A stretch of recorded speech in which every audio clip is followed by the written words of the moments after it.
Welcome students. तो आज हम करेंगे आपका एरे।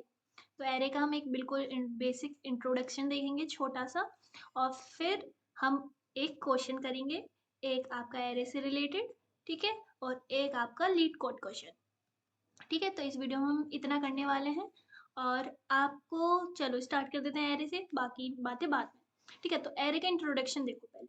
अब जैसे कि आपके पास ना 5 टॉफियां हैं, ठीक है, तो आप ऐसे थोड़ी ना स्टोर करोगे। देखो, आप नॉर्मली आप यही बोलोगे, इंट ए में एक टॉफी स्टोर कर दी, इंट बी में दूसरी टॉफी स्टोर कर दी, इंट सी में तीसरी टॉफी स्टोर कर दी। पर ऐसे क्या आप 5 वेरिएबल्स लोगे? है ना, डिफिकल्ट है ना। तो एरे का काम यही होता है। एरे का बिल्कुल एक बेसिक सा इंट्रोडक्शन है, बाकी हमारा फुल फोकस, हमारा मैंने पहले ही बोला था, हमारा क्वेश्चन सॉल्विंग पे रहेगा। तो एरे का काम होता है सेम डेटा टाइप्स के एक से ज्यादा वेरिएबल्स को एक साथ स्टोर करना। तो देखो, एरे इस चीज को क्या बना देगा, इस चीज को एक बिल्कुल सिंपल तरीके से बना देगा। इधर लिख देगा इंट, ठीक है, डेटा टाइप लिख दिया, सेम टाइप का डेटा टाइप, एक वेरिएबल ले लेगा, ठीक है। ये डिनोट करता है कि ये एरे है, और इसमें आप डायरेक्टली डाल सकते हो 1 2 3 4 5। तो इससे क्या हुआ, आपको इतनी सारे वेरिएबल्स लेने की जरूरत नहीं पड़ी। आपने एक ही वेरिएबल से, एक ही एरे से सारी टॉफियों को स्टोर कर लिया। ठीक है, यही यूज होता है एरे का, कि आप एक से ज्यादा सेम टाइप की, सिमिलर डेटा टाइप की चीजों को एक साथ स्टोर कर सको। ठीक है, तो डेट्स व्हाट एरे डज। ठीक है, अब देखो, एरे में एक होती है इंडेक्सिंग। एरे में इंडेक्सिंग होती है लाइक ये जीरो इंडेक्स पे आपका, हमारी इंडेक्सिंग चालू होती है जीरो से। ठीक है, तो एरे में हमारी इंडेक्सिंग चालू होती है जीरो से, मेनली सी प्लस प्लस में जीरो से स्टार्ट होती है। तो ये जीरो पे माना जाएगा, ये सेकंड पोजीशन पे, ये थर्ड पोजीशन पे, ये फोर्थ पोजीशन पे। अब आपको पूछोगे कि आप, मैं कैसे पता करूंगा मेरी टॉफी कौन सी में, है ना। तो अगर आपको थर्ड पोजीशन वाली टॉफी चाहिए होगी, तो आप ऐसे लिखोगे एरे एट टू। जीरो से स्टार्ट हो रहा है ना, तो आपको थर्ड पोजीशन वाली अगर टॉफी चाहिए होगी, तो आप एक माइनस करके लिखोगे। तो आप एरे एट टू अगर लिखोगे, तो ये जाएगा भैया भैया एरे भैया ले भैया आपके सेकंड इंडेक्स पे क्या है। तो ये जीरो पे देखेगा, वन पे देखेगा, टू पे देखेगा हमारे तीन नाम की टॉफी है। ठीक है, अगर आप इससे कंफ्यूज होते हो तो लेट मी, देखो, अब एरे हमारे डिफरेंट टाइप्स के हो सकते हैं, जैसे हमारे वेरिएबल्स डिफरेंट टाइप्स के होते हैं, तो स्ट्रिंग का भी हो सकता है। ठीक है, स्ट्रिंग का भी हो सकता है, कैरेक्टर का भी हो सकता है। ठीक है, किसी भी, कितने भी टाइप के हो सकते हैं। तो अगर मैंने यहाँ पे ले लिया एक कैरेक्टर टाइप का एक एरे ले लिया मैंने, ठीक है, कैरेक्टर टाइप का एक एरे ले लिया, इज इक्वल टू, इसमें मैंने आपकी टॉफियाँ डाल दी, ए नाम की टॉफी, ठीक है, सी नाम की टॉफी, डी नाम की टॉफी, और एफ नाम की टॉफी। ठीक है, अगर मेरे पास एरे नहीं होता तो मेरे को क्या करना पड़ता है, आपको पता है, हम लिखते करेक्टर, लाइक इधर लिख देते फर्स्ट वन टॉफी में क्या है आपका ए, और आपकी करेक्टर सेकंड टॉफी में क्या है आपका बी, है ना। तो आपको इतना काम करना पड़ता है, और इससे आप एक ले जाते 105 तक। पर इससे क्या हुआ, हमारा एक ही वेरिएबल का यूज करके आपने सारी टॉफियां एक ही में स्टोर कर ली। अब आपको एक टॉफी चाहिए होगी, लाइक मेरे को चाहिए थर्ड पोजीशन वाली टॉफी, तो मैंने क्या बोला था, एन माइनस वन करेंगे। ठीक है, जोन सी पोजीशन की चाहिए उसमें एन माइनस वन, क्योंकि हमारी इंडेक्सिंग चालू होती है जीरो से, जीरो वन टू थ्री। अब मेरे को चाहिए थर्ड पोजीशन वाली, है ना, मतलब जो तीसरे नंबर पे है, तो मेरे को क्या लिखना पड़ेगा, एरे एट टू दे दो मुझे।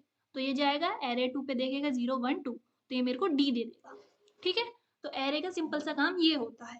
ठीक है, मेरे को लगता है अपनी ये सब काफी बेसिक है, तो क्वेश्चंस पे जंप करेंगे फटाफट से, बस थोड़ी सी और चीजें देख लेते हैं।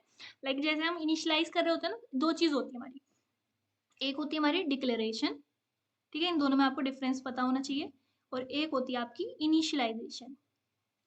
ठीक है, डिक्लेरेशन क्या होती है, सिंपल आपने इधर लिख दिया इंट ए, ये हमने इधर लिख दिया, हमारे पास एक एरे है इंटीजर टाइप का जिसमें 5 एलिमेंट डाल सकते हैं। इनिशियलाइजेशन क्या होगी, इधर मैंने लिख दिया इंट ए, ठीक है, और इसमें मैंने लिख दिया one two three four five. तो मतलब क्या है, मैंने वैल्यूज भी दे दी। ठीक है, इनिशियलाइजेशन में क्या है, इनिशियलाइज कर दिया, और डिक्लेरेशन में क्या है, आपका डिक्लेयर करा है आपने बस, कि मेरे पास एक एरे है 5 साइज का इंटीजर टाइप का। इनिशियलाइजेशन में आप वैल्यू भी देते हो। ठीक है, इंडेक्सिंग आपको समझ आ गई, एरे का कंसेप्ट आपको समझ आ गया है। अब इसमें आपका एक होता है डबल डायमेंशनल एरे, ये तो आपका सिंगल डायमेंशनल है, मतलब वन डी। ठीक है, एक आपका होता है टू डी। तो टू डी क्या होता है, देखो 2D में क्या हो जाता है, कुछ नहीं है, सिंपल है। यहाँ पे जैसे मैंने 2D बनाना है मुझे, एक सेकेंड रुको, हाँ मुझे 2D बनाना है, ठीक है। तो सिंपल सा मैंने जैसे वहाँ पे ये लिखा था, मुझे बस 2 ब्रेसेस और लगाने हैं, ठीक है। और मेरे को ऐसे लिखना पड़ेगा 1 2 3 और 4 5 6। अब आप सोच रहे होगे ये क्या लिख दिया। देखो 2D का मतलब है, 1D का मतलब 1 डायमेंशनल, 2D का मतलब है 2 डायमेंशनल।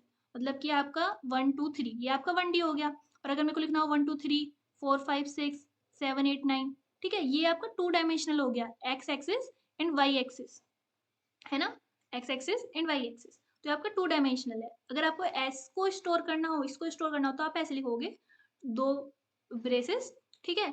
और जो आपके पहली रो में एलिमेंट्स हैं उनको आप पहले लिखोगे, उनको कर्ली ब्रेसेस में बंद कर दोगे, ठीक है। और फिर जो दूसरी रो में है उनको दोबारा लिखोगे और उनको कर्ली ब्रेसेस में बंद कर दोगे, इस पूरे को एक में बंद कर दोगे, ठीक है। तो बिल्कुल बेसिक कंसेप्ट है, मतलब लाइक अगर आपको हो सकता है आपको अभी डिफिकल्ट लग रहा हो क्योंकि आप नए नए सीख रहे हो, और जैसे जैसे आप क्वेश्चन करोगे आपको बिल्कुल अच्छे से समझ आ जाएगा, ठीक है। और हाँ, इसमें भी, और इसमें आपको अगर एलिमेंट्स को एक्सेस करना होता तो कैसे लिखेंगे, जैसे हमने यहाँ पे 2D एरे बनाया है, ये बनाया है हमने 1, इधर देखते हैं 1 2 3 और 4 5 6 ये बनाया है। अगर इसमें मेरे को एलिमेंट को एक्सेस करना हो तो ऐसे लिखेंगे। देखो ये 0th रो है, ठीक है, 0 से स्टार्ट होती है, ये फर्स्ट रो है, ठीक है। हम पहले आई कोमा जे में चलता है, ठीक है। और जो हम पहले लिखते हैं वो लिखते हैं हम रो नंबर, और दूसरा लिखते हैं हम कॉलम नंबर, ठीक है। तो हमारा 0th रो है, ये फर्स्ट रो है। अब ये कौन सा कॉलम है, ये 0th कॉलम है, ठीक है। ये कौन सा कॉलम है, ये आपका फर्स्ट कॉलम है, ठीक है। 0th रो का फर्स्ट कॉलम, 0th रो का सेकंड कॉलम, फर्स्ट रो का 0th कॉलम, ठीक है।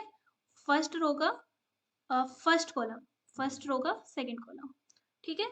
थोड़ा मुझे लग रहा है कि आपको लग रहा होगा डिफिकल्ट, पर इतना कुछ नहीं है, बस सिंपल सा कंसेप्ट है कि आपका जैसे ये 2D एरे है, तो 0th रो हो गई है, ये फर्स्ट रो हो गई, सेकंड रो हो गई, ये 0th कॉलम हो गया, ये फर्स्ट कॉलम हो गया, और ये सेकंड कॉलम हो गया। और ये 0th रो है तो 0th रो वाला इंडेक्सिंग पहले आएगी और कॉलम वाली बाद में, ठीक है।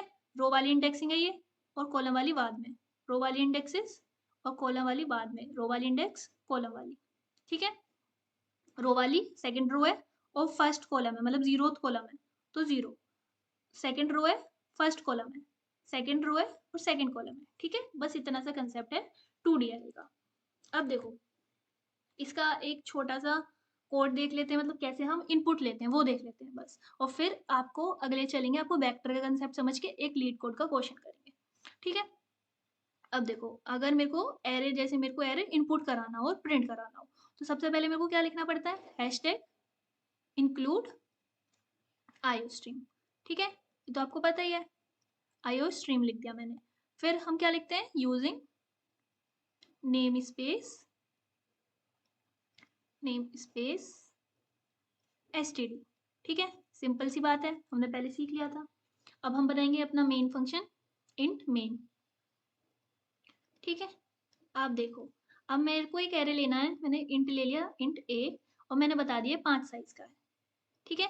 एक और चीज, अगर हमें एरे की साइज चाहिए हो तो हम लिखेंगे ए डॉट साइज, तो इससे क्या होगा, हमारी साइज दे देगा। तो इधर मैंने डिक्लेयर कर दिया कि हमारा एरे जो है वो 5 साइज का है। अब मेरे को वो जो वैल्यूज हैं एरे की, अगर देखो अगर मेरे को आपको ये भी नहीं बताना कि वो 5 साइज का है, ठीक है, तो आप क्या कर सकते हो, रुको एक सेकेंड, हाँ, तो अगर आपको ये भी नहीं बताना कि वो कितने साइज का, तो मैंने यहाँ पे ले लिया इंट एन, ठीक है, मतलब वो एरे की साइज। अब फिर मैंने सी इन करा लिया एन को, मतलब मैंने यूजर से इनपुट ले लिया कि मेरे को बता दो एरे की साइज कितनी है। फिर एरे की साइज आ गई आपके पास, तो फिर आपने डिक्लेयर कर दिया इंट एरे एन, ठीक है। अब आप इनपुट कैसे लोगे एरे के एलिमेंट्स को, लूपिंग मैंने बोला था आपको रिवाइज करने के लिए, ठीक है।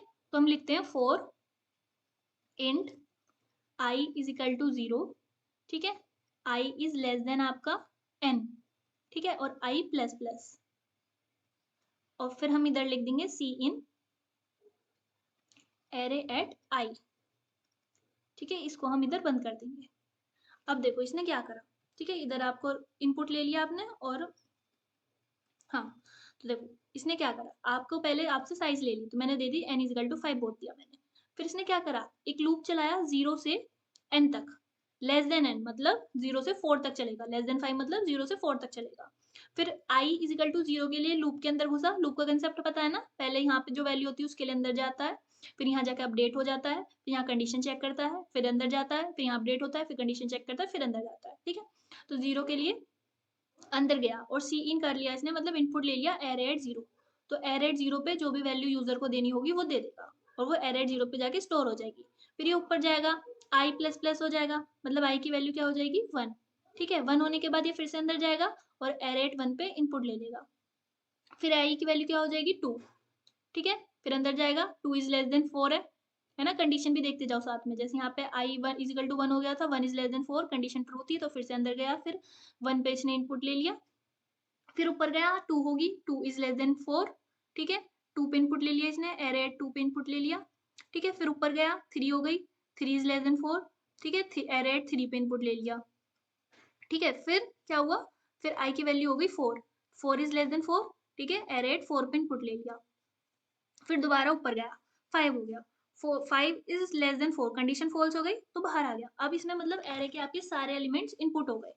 ठीक है, आपका एक एरे बन गया 5 साइज का, 0 1 2 3 4। ठीक है, जिसपे आपने सारे एलिमेंट्स को इनपुट ले लिया। तो इनपुट करने का सिंपल सा तरीका ये है। अब आपको आउटपुट कराना हो अगर, ठीक है, अगर आपको आउटपुट कराना हो तो वो कैसे कराएंगे वो भी देख लेते हैं। अब देखो आउटपुट कराना भी सिंपल है, आपके पास एरे आ गया तो आपको सिंपल क्या करना है, एरे को ट्रेवर्स करना है। तो 4 int i is equal to 0, 0 से स्टार्ट होता है हमारे array, i is less than n जो एरे की साइज है, और i प्लस प्लस। ठीक है, अब मेरे को एरे को शो कराना है, शो कराने के लिए हम क्या यूज करते हैं, सी आउट। तो सी आउट करा मैंने, सी आउट एरे एट आई। ठीक है, मैंने ऊपर ए लिया था या एरे लिया था उसके अकॉर्डिंग आप देख लोगे, जैसे मैंने ऊपर लिया था ए तो यहाँ पे भी हम लिखेंगे ए, क्योंकि हमारा नाम सेम होना चाहिए। ठीक है, तो और अगर आपको एक स्पेस भी प्रिंट कराना है तो वो आप वो भी लिख दोगे, जिससे हर एलिमेंट को प्रिंट करने के बाद एक स्पेस प्रिंट करे। तो सिंपल सा ये है आपका आउटपुट करने का, और वो था आपका इनपुट करने का। ठीक है, अब देखो मेन चीज जो मैं कहूँ आपको सिखानी है, जो हमारा वो होता है ना सी प्लस प्लस, उसमें हम मेनली आपका देखो कोडिंग पर्सपेक्टिव से, अगर क्वेश्चन में बोले एरे यूज करना है तो आप एरे ही करोगे, लेकिन जैसे हम कोडिंग पर्सपेक्टिव में हम एरे की जगह यूज करते हैं वेक्टर। ठीक है, क्योंकि वेक्टर से हमारा क्या होता है, हमारी साइज फिक्स नहीं रहती। अब इन एरे में क्या होता है, एरे में एक ड्रॉबैक होता है कि अगर आपने int 5 लिख दिया तो उसकी साइज 5 ही रहेगी, पर वेक्टर में क्या होता है, आप पुश बैक करते रहते हो। ठीक है, पुश बैक, तो यहाँ पे जैसे 5 लिख दिया तो हम साइज को इंक्रीज या डिक्रीज कर सकते हैं, जितनी भी साइज है उसको इंक्रीज या डिक्रीज कर सकते हैं। अब मेरे को अगर इसी चीज को अगर वेक्टर फॉर्म में लिखना होता तो कैसे लिखते, जैसे मतलब जैसे आपका एरे होता है ना, एक्स ही आपका वेक्टर होता है, बस इतनी एडवांटेज है कि उसमें आप साइज को इंक्रीज या डिक्रीज कर सकते हो। अगर मेरे को ये चीज वेक्टर फॉर्म में लिखनी होती तो हम लिखते वेक्टर इंटीजर टाइप का ए, और यहाँ पे हम लिख देते 5। तो इससे क्या हुआ, हमारे एक वेक्टर क्रिएट हो गया 5 साइज का। ठीक है, अब एक लीड कोड का क्वेश्चन कर ले फटाफट से। ठीक है, वैसे मैंने आपको एरे समझाया है और वेक्टर आपका थोड़ा सा मतलब उसका एडवांस वर्जन है, आप जैसे क्वेश्चन करोगे तो आप समझ जाओगे। एरे से ज्यादा रिलेटेड क्वेश्चन मतलब लाइक लीड कोड में पूछे नहीं जाते हैं, बस बेसिक यही चीज है। तो बेसिक आपका होता है वेक्टर्स पे, तो वेक्टर्स को हम करते हैं, उनसे रिलेटेड क्वेश्चन करते हैं। तो आपका एक लीड कोड प्रॉब्लम है आपकी, कौन सी है आपकी वो देख लेते हैं ये। ठीक है, आपकी लीड कोड प्रोग्राम है running sum of 1D array. तो इसको हम करेंगे, देखो इसको हम समझते हैं क्या करना है इसमें। क्वेश्चन पढ़ो, देखो आपके पास एक एरे है और उसमें आपको क्या करना है, रनिंग सम प्रिंट कराना है, मतलब एक नया एरे क्रिएट करना है, उसका रनिंग सम प्रिंट कराना है। मतलब देखो यहाँ पे आपका 1 2 3 4 है, पहले आपने 1 लिख दिया, फिर आपने 1 जो आपका सेकंड एलिमेंट है 1 प्लस 2। ठीक है, फिर आपका थर्ड क्या होगा 3, मतलब पीछे वालों का सम लेता चल रहा है। ठीक है, तो मतलब पीछे वाले का सम लेता हुआ चल रहा है। देखो समझते हैं इसको। रनिंग सम मतलब देखो जैसे हमारे पास एक एरे है, ठीक है, 1 2 3 4, तो हमें एक न्यू एरे इससे जनरेट करना है, मतलब इससे नया वेक्टर जनरेट करना है जो हमारा देगा 1। ठीक है, 3, फिर 3 प्लस 3 ये आपका 6, और 6 प्लस आपका 4 10। समझ आया, देखो 1 तो ठीक है, ठीक है, फिर 1 प्लस 2, ठीक है, 3 दे दिया, फिर 3 प्लस 3 अगला एलिमेंट जो आएगा, फिर 6 प्लस 4 अगला एलिमेंट जो आएगा। एक और एग्जांपल लेते हैं, यहाँ पे 5 1 4 3 2, तो हमारा न्यू एरे वेक्टर क्या जनरेट होगा इससे, 5 पहला एलिमेंट तो 5 आ जाएगा, ठीक है। अगला जो आएगा वो आएगा 5 प्लस 1, ठीक है, 5 प्लस 1 आएगा आपका 6, फिर 6 प्लस 4 आएगा 10, फिर 10 प्लस 3 तो ये आपका आएगा 13, फिर 13 प्लस 2 ये आएगा आपका 15। यही तो आपको करना है। देखो 1, ठीक है, 1 तो पहले ही आ गया, फिर 1 प्लस 2 3, ठीक है, 3 प्लस 1 प्लस 2 हो गया 3 आपका, फिर 3 प्लस 3 ये आपका फोर्थ एलिमेंट, फिर 6 मतलब जो आपका आ गया प्लस 4 10, मतलब इसको वही कंसेप्ट है, बस अब आप बताओ कैसे करोगे इसको, ठीक है। एक एग्जांपल और ले लेते हैं, अगर आपको नहीं समझ आया इसको दोबारा लिखते हैं। जैसे मैंने ले लिया ना 0 1 2 3 4, तो मुझे क्या करना है, फर्स्ट एलिमेंट को एज इट इज उतार लेना, ठीक है। फिर अब असली खेल चालू होगा, ठीक है।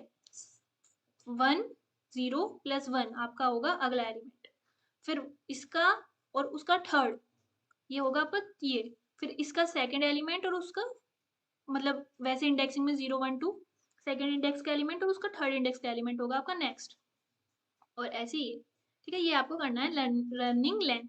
अब क्या लॉजिक लगा सकते हो आप ये बताओ। अब देखो मेरे पास दो एरे हैं, ठीक है, पहला एरे हमारे पास ये ए हो गया, ठीक है, इसको ए मान लो, और ये बी हो गया, ठीक है, ये एरे ए और ये एरे बी। अब लॉजिक पे ध्यान देना, पहला एलिमेंट तो सेम रहना है, ठीक है, तो मैंने बोल दिया बी एट 0 को, ठीक है, इंट बी एट 0 को ए एट 0 ही बना दो, ठीक है। तो मेरे पास ये v है, मान लो ये b है मेरे पास, तो इसने बोला 0 1 साइज तो सेम ही रहेगी, इसकी साइज कितनी है 1 2 3 4 5, मतलब 0 1 2 3 4, इंडेक्सिंग हमारी 0 से चालू होती है तो लेंथ कम हो जाएगी एक पॉइंट, समझ आ रहा है, लेंथ एक पॉइंट कैसे कम हो जाएगी, अगर हमारा 5 है तो 1 2 3 4 5 होता है, अगर हम 0 से चालू करें तो एक तो कम हो जाएगा ना लास्ट से, ऐसे, ठीक है। अब देखो मैंने बोला पहला एलिमेंट सेम रहना है ए और बी का, तो बी एट 0 पे हमारा एर एट 0 ही रख दो, मतलब मैंने यहाँ 0 ही रख दिया, ठीक है। अब मैंने लूप चला दिया हमारा i इक्वल टू 1 से n तक, ठीक है, मतलब कि 4 तक, लेस देन 5 चलेगा ना तो 4 तक, ठीक है, 4 तक चला दिया। अब मैंने बोल दिया एर बी एट आई, ठीक है, बी एट आई मतलब बी एट 1 पे, बी एट 1 पे क्या आंसर आएगा आपका, उसके पीछे वाला, ठीक है, उसके पीछे वाला प्लस ए के आगे वाला, ठीक है, मतलब उसके पीछे वाला प्लस जो ए के इसी पोजीशन पे इंडेक्स पे एलिमेंट है वही यहाँ पे आएगा, तो मतलब बी के पीछे वाला i माइनस 1 प्लस ए के इसी इंडेक्स पे जो एलिमेंट है एरे एट आई, ठीक है, समझ आया। देखो दोबारा समझते हैं हम कर क्या रहे हैं, इसको रफ करते हैं पहले, ठीक है, इसको करते हैं रफ।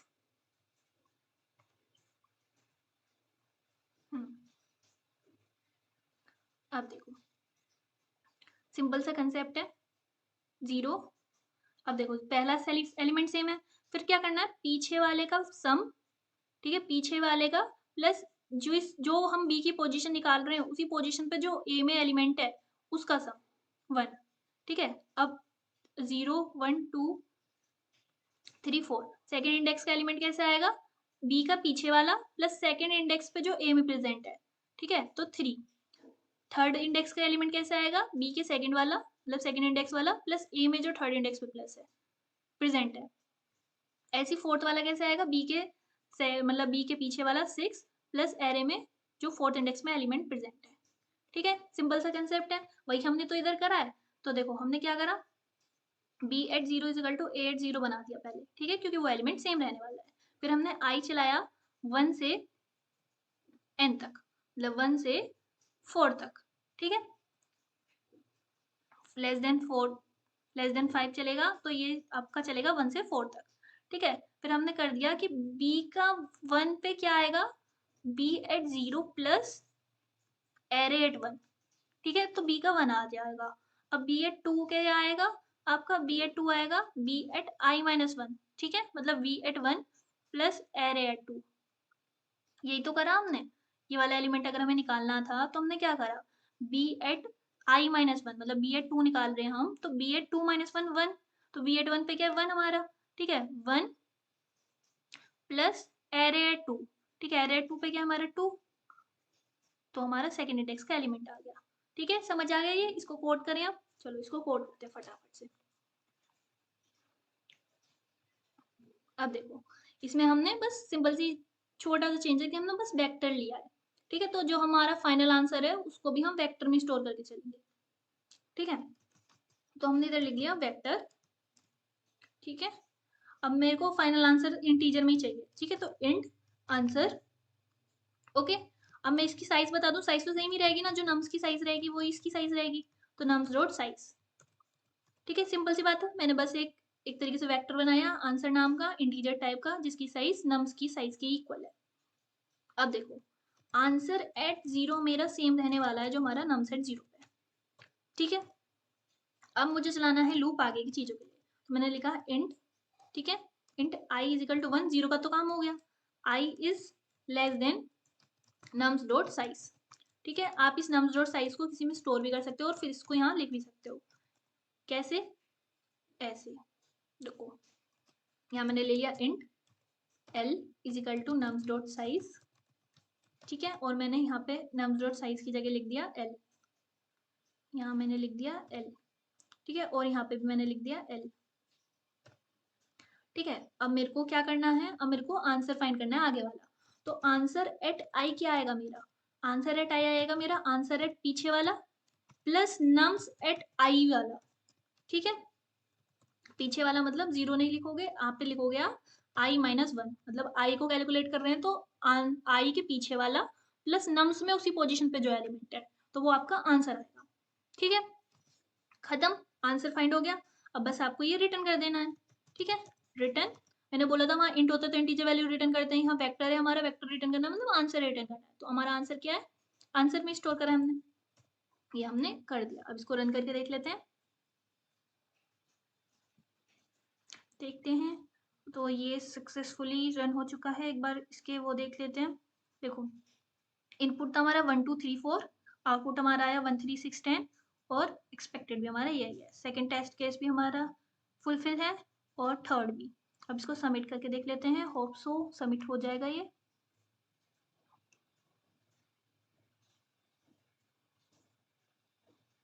एक्सेप्टेड। ठीक है, अब इसमें मेरे को आपको आज एक नई चीज और सिखानी है, टाइम कॉम्प्लेक्सिटी। तो देखो, टाइम कॉम्प्लेक्सिटी क्या होती है, टाइम कॉम्प्लेक्सिटी होती है कि आपका कोड कितनी टाइम में रन हो रहा है। ठीक है, मतलब टाइम कॉम्प्लेक्सिटी क्या होती है आपकी, कॉम्प्लेक्सिटी क्या होती है आपकी कि आपका कोड कितने टाइम में रन हो रहा है। ठीक है, अब जैसे कि मेरे पास एक एरे है, ठीक है, 5 साइज का। ठीक है, अब इसमें ये एलिमेंट है, अब मुझे यहाँ पे फाइंड करना था, मतलब n साइज है और n तक एलिमेंट है। ठीक है, मेरे को यहाँ पे फाइंड करना था कि n कहाँ पे प्रेजेंट है, तो मेरे को एक एक एलिमेंट को पास जाके पूछना पड़ा। तो इसने पूरे एरे को ट्रेवर्स करने में कितना टाइम लिया, ओ एन। मतलब सिंपल सा कंसेप्ट है, आई नो, आपको ये खुद से कंप्लीट करना है कि टाइम कॉम्प्लेक्सिटी होती क्या है। ठीक है, तो टाइम कॉम्प्लेक्सिटी हमारी 3 टाइप की होती है, वर्स्ट, बेस्ट और एवरेज। ठीक है, बस इसका थोड़ा सा ओवरव्यू है, ये आपका होमवर्क है कि आपको टाइम कॉम्प्लेक्सिटी के बारे में पढ़ना है, क्योंकि हम करेंगे लीड कोड के क्वेश्चन, जिसके लिए आपको ये करना जरूरी है। ठीक है, तो आप अगली वीडियो में क्या करोगे, टाइम कॉम्प्लेक्सिटी के बारे में पढ़ के आओगे। ठीक है, बेस्ट हमारा ओमेगा होता है, थीटा ये हमारा एवरेज होता है, वर्स्ट हमारा ओ होता है। ठीक है, अब जैसे ये वाला क्वेश्चन था, ठीक है, तो इसमें हमने क्या करा, हम 0 से एल तक गए, मतलब पूरी साइज हमने ट्रेवर्स करी। ठीक है, तो इसकी टाइम कॉम्प्लेक्सिटी बताओ क्या आनी चाहिए, हमने ओ एन आनी चाहिए। ठीक है, ओ एन कैसे आनी चाहिए, देखो, इधर हमने 1 से लेके एन तक गए, मतलब जितना हम टाइम ले रहे हैं एरे को ट्रेवर्स करने के लिए, वो हमारी टाइम कॉम्प्लेक्सिटी है। ठीक है, अगर मेरे को यही मेरे पास एरे होता, ठीक है, एन, और इसमें मेरे एलिमेंट्स होते, एक सेकेंड, ठीक है, तो मतलब ये मेरे को अगर फाइंड करना कि मेरे को 1 ही चाहिए, तो ये हमारा ओ 1 लेता, क्योंकि मेरे को फर्स्ट इंडेक्स पे वो एलिमेंट मिल गया जो मेरे को ढूंढना है। अगर लास्ट वाला चाहिए हमारा, तो ओ एन लेगा, क्योंकि पूरा को ट्रेवर्स कर रहा है। तो यही आपकी टाइम कॉम्प्लेक्सिटी है। So it is your homework for next video. आपको टाइम कॉम्प्लेक्सिटी अच्छे से पढ़ के आनी है, ठीक है? बस मिलते हैं अगली वीडियो में अगले क्वेश्चन के साथ। और कोई भी आपका सजेशन है या आपको कोई भी क्वेश्चंस है तो आप कमेंट सेक्शन में कमेंट कर सकते हो। Okay, bye bye, take care.